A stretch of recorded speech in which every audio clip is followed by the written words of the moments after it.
Hi hello guys, welcome to our channel. ఈరోజు మామిడికాయలతో ఆవా పిండి పెడుతున్నాం. ఎలా పెట్టాలో ప్రాసెస్ చూపిస్తాం చూడండి.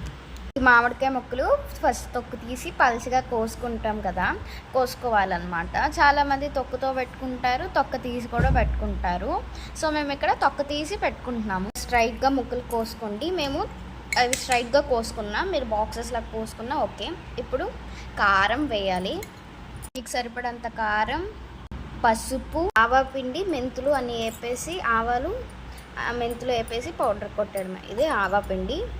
మీకు తగినంత ఉప్పు, బెల్లం చూసారు కదా, అన్నీ ఒకే క్వాంటిటీలో వేసుకోవాలన్నమాట. నూనె తీసుకుంటున్నాము, మీరు ఏ ఆయిల్ అయినా తీసుకోవచ్చు. కొంచెం ఆయిల్ అన్నమాట. హ్యాండ్ పెట్టి అలా కలపకూడదు, ఇలానే కలపాలి. మూత పెట్టి ఊరనివ్వాలి, అంటే ఫ్రిడ్జ్లో పెట్టకూడదు, బయటే పెట్టాలి. సో ఈరోజు నైట్కి ఊరిపోతుంది అనమాట. ఈరోజు మార్నింగ్ పెడితే నైట్కి ఊరిపోతుంది.